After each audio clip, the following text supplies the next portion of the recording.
Boa noite para você, seja bem-vindo ao Jornal da Record. Câmara aprova projeto que agiliza a liberação de agrotóxicos. Ex-vereador Doutor Jairinho se recusa a falar em audiência na Justiça do Rio. No Paulistão teve sofrimento até o fim, mas o São Paulo conseguiu garantir a primeira vitória do ano. É agora, no Jornal da Record.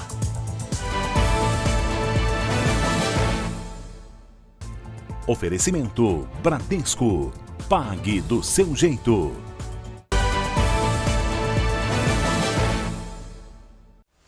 A Justiça do Rio marcou um novo interrogatório para o ex-vereador Jairo Souza dos Santos Júnior, o doutor Jairinho.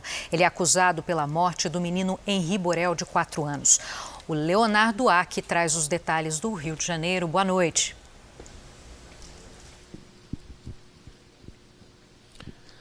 Boa noite, Giovana. Boa noite a todos. Olha, a decisão foi anunciada no final da audiência de instrução sobre o caso, que acabou agora há pouco. Nesta quarta-feira, deveriam ser ouvidos os 2 principais suspeitos pela morte do menino.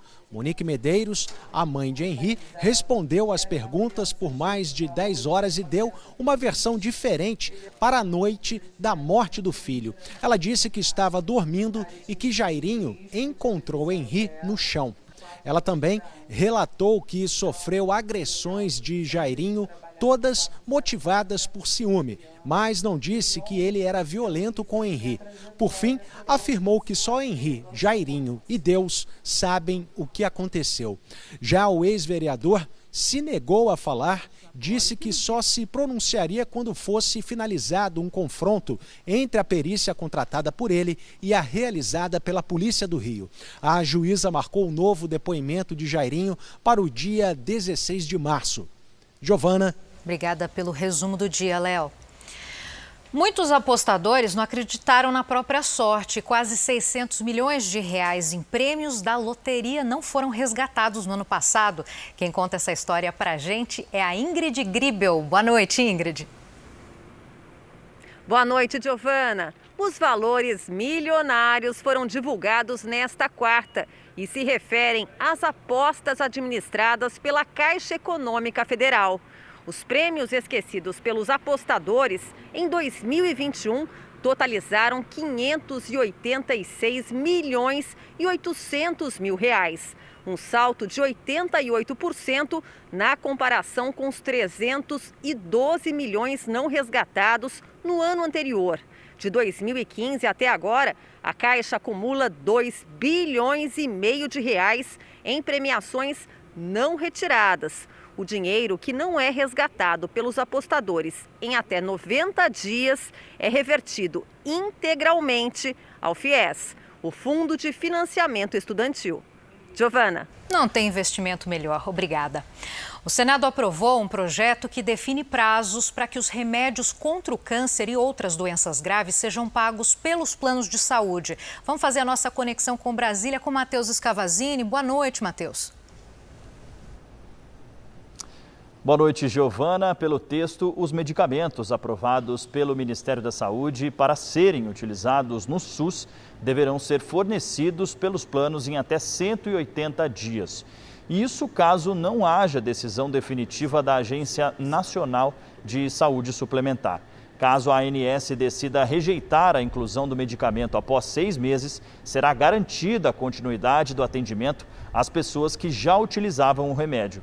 A discussão começou com uma medida provisória do governo para reduzir prazos da ANS na incorporação de novos medicamentos. Durante a tramitação, a MP sofreu alterações no texto e virou projeto de lei. Apesar disso, o prazo de vigência continuou de 120 dias. Por isso, a Câmara dos Deputados precisa analisar o tema até esta quinta-feira, quando o prazo se expira. Giovana. Analisar urgentemente, né? Obrigada, Matheus. Até daqui a pouco. O número de casos de Covid-19 registrados no mundo na última semana caiu 17% em relação à semana anterior. O boletim divulgado pela Organização Mundial da Saúde mostrou que a Ômicron é cada vez mais predominante no mundo.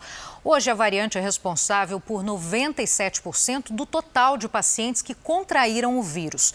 Por outro lado, as infecções caíram em todos os continentes, exceto em algumas regiões do Oriente Médio.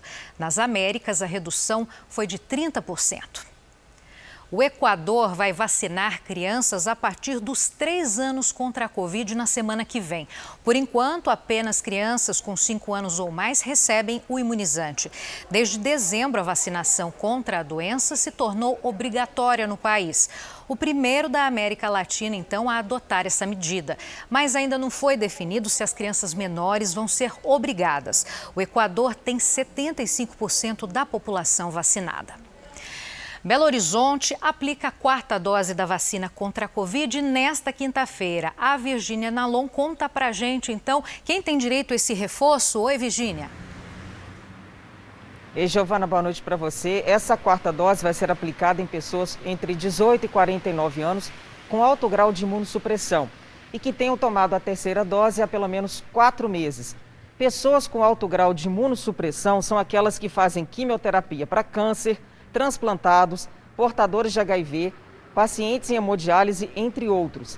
Além da 4ª dose, BH faz também a repescagem de 1ª dose para crianças com comorbidades de 5 a 11 anos completados até a data da vacinação, além de crianças sem comorbidades entre 6 e 10 anos. E a partir desta quinta-feira, a capital ganha um novo ponto de testagem para pessoas com sintomas de Covid. Vai ser numa faculdade no bairro Buritis, com atendimento das 8 da manhã às 4h30 da tarde. Giovana. Demanda ainda é grande, né, Virgínia? Obrigada pelas suas informações. O Hospital de Israel pediu que os profissionais de saúde continuassem a trabalhar mesmo com diagnóstico positivo para a Covid-19. A justificativa é que cerca de 30% da equipe médica foram afastados com a doença. Mais de 1.200 pessoas estão internadas em estado grave por causa da Covid no país. O número é mais alto desde que a pandemia começou. Por outro lado, a taxa de infecções vem diminuindo. Já os Estados Unidos registraram o maior número de casos de Covid na semana passada do que qualquer outro país no mundo. Mais de 1.800.000 infecções foram relatadas durante a semana de 31 de janeiro e 6 de fevereiro.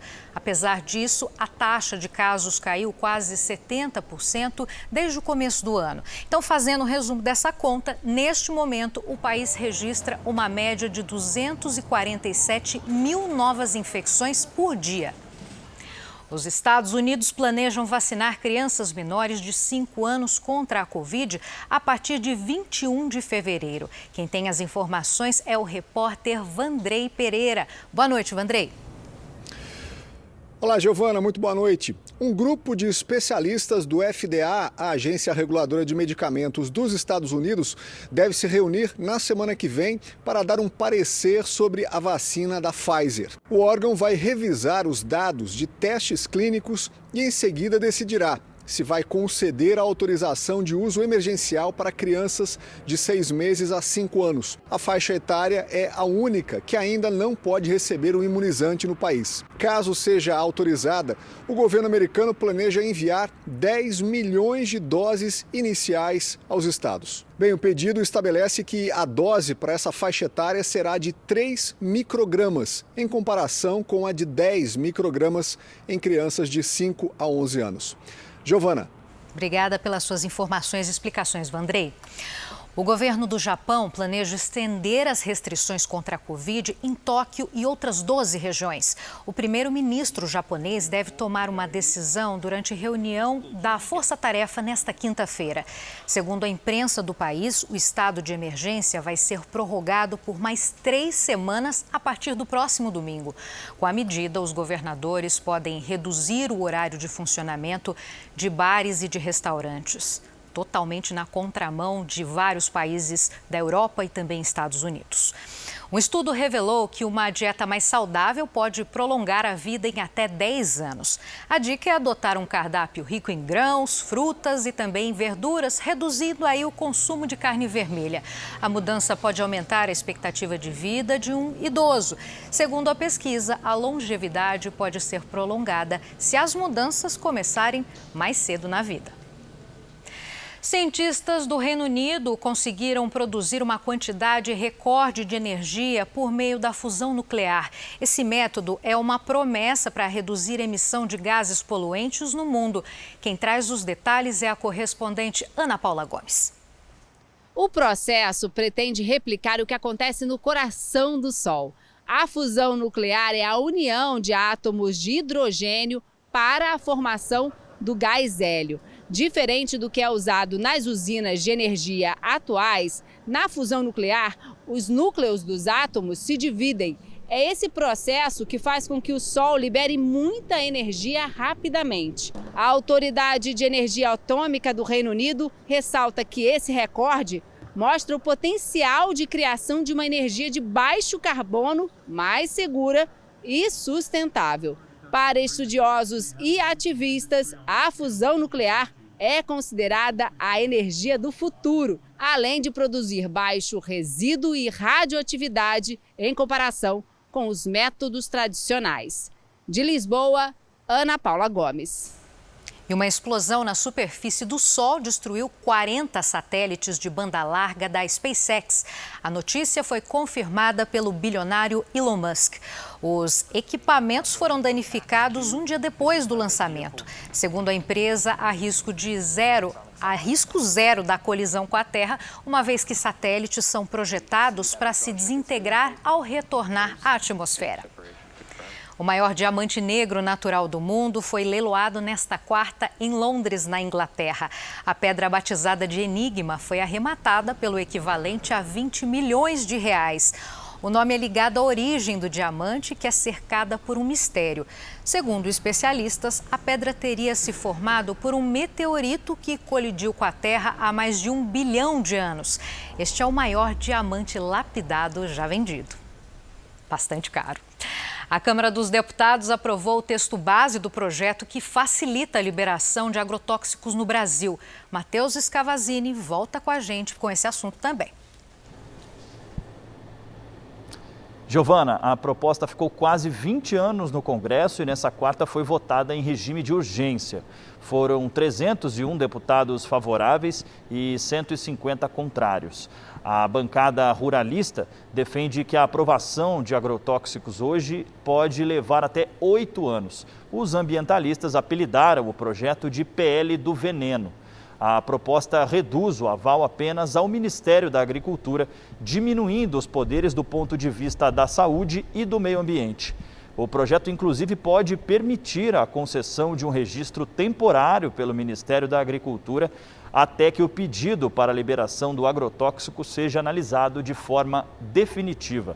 Os destaques, que são as possíveis alterações no texto, ainda precisam ser analisadas e depois a proposta deverá seguir para o Senado. Giovana? Ser analisada com bastante cuidado, né, Matheus? Obrigada pelas suas informações e um bom descanso para você. Um advogado protagonizou uma cena inusitada durante o julgamento do Superior Tribunal de Justiça. A audiência era realizada de forma remota. Só a parte de cima do corpo aparecia nas imagens, até que o criminalista Alberto Toron se afastou e foi possível ver que ele estava de bermuda e chinelos. O próprio advogado disse que esqueceu de desligar a câmera ao abrir a porta do escritório por causa do calor e chamou então o episódio de burrice digital. Faz parte. A produção industrial brasileira fechou o ano passado com alta de 3,9%, segundo pesquisa do IBGE. 9 dos 15 estados pesquisados apresentaram crescimento. O Paraná foi um dos destaques, né? Beatriz Frenner, boa noite. Oi, Giovana, uma boa noite a todos. A indústria do Paraná teve o melhor resultado dos últimos 10 anos. Mesmo com a pandemia, a produção industrial paranaense cresceu 9% no ano passado. Esse número é 2 vezes maior do que a média nacional e o melhor desde 2011, quando o crescimento foi de 11%. O setor industrial que teve o melhor desempenho foi o de equipamentos e máquinas, com um crescimento em quase 50%. Mesmo com os resultados positivos, o Paraná foi o terceiro estado colocado nessa pesquisa industrial do IBGE, ficando atrás de Minas Gerais e Santa Catarina. Giovana. Obrigada pelas informações. Economia retomando, né? O CAD aprovou nesta quarta a venda da Oi para TIM, Vivo e Claro, mas o Conselho Administrativo de Defesa Econômica impôs uma série de condições. O objetivo é reduzir a concentração de mercado para garantir a competição. A Oi Móvel foi vendida para quitar dívidas que somam 65 bilhões de reais. Agora vamos falar de futebol. O São Paulo finalmente venceu o primeiro jogo do Campeonato Paulista e foi no sufoco. A vitória veio ali no finalzinho. O repórter Rodrigo Rinkel conta tudo pra gente direto lá do Morumbi. Boa noite, Rodrigo. Boa noite, Giovana. Boa noite a todos. O São Paulo sofreu aqui no Morumbi praticamente durante os 90 minutos, mas enfim conquistou a primeira vitória nesse Paulistão. Marquinhos, que havia entrado no segundo tempo, marcou o único gol da partida já nos acréscimos. Golzinho chorado, mas que traz alívio para o técnico Rogério Ceni, que vinha sendo bastante questionado nesse começo de temporada. O São Paulo ainda teve uma outra grande chance nessa cobrança de falta do argentino Rigoni. A bola acertou o travessão. O time também contou com a sorte. O Santo André perdeu um lance incrível com o atacante Gustavo Nescau praticamente debaixo da trave. Final, 1-0 São Paulo, terceiro colocado do grupo B com 4 pontos. Outro destaque desta quarta foi o RB Bragantino. O time recebeu a Inter de Limeira, que saiu na frente, mas conseguiu a virada ainda no primeiro tempo e terminou goleando a equipe de Limeira. RB Bragantino, que está na liderança do grupo D do Santos, com 10 pontos. E depois do alívio desta quarta-feira, o São Paulo volta a campo no próximo domingo em Campinas, onde enfrenta a Ponte Preta. Giovana. Obrigada pelas informações, Rodrigo. No Campeonato Carioca, o Vasco também sofreu para vencer a Portuguesa. O Fábio Peixoto é quem traz os detalhes de São Januário. Boa noite. Boa noite, Giovana. O melhor ataque do Cariocão não estava numa noite tão inspirada nesta quarta-feira. E só conseguiu abrir o placar depois que Gabriel Peck foi derrubado dentro da área. Nenê cobrou bem o pênalti e fez 1-0 para o Vasco. O capitão é o artilheiro isolado do campeonato com 4 gols e comemorou bastante com os companheiros. Nenê tinha outro motivo para festejar também. Completou 150 jogos com a camisa do Vasco nesta quarta-feira. Com a vitória, o Vasco ultrapassou o Botafogo e assumiu a liderança com 13 pontos. E é justamente o próximo adversário, o clássico contra o Alvinegro. Antes disso, Botafogo e Fluminense se enfrentam e o Flamengo também joga nesta quinta. Giovana. Obrigada pelo resumo. E uma sonda da NASA registrou pela primeira vez Vênus, a superfície de Vênus. Durante 2 sobrevoos do planeta, a nave capturou o lado noturno de Vênus a partir da luz visível, aquela que os olhos humanos conseguem enxergar diretamente. As imagens mostram regiões continentais, planícies e planaltos. As descobertas podem ajudar os cientistas a compreender por que Vênus é tão quente.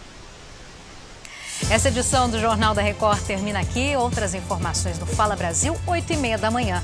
Você fica agora com o Fala Que Eu Te Escuto. Obrigada pela sua audiência. Boa noite.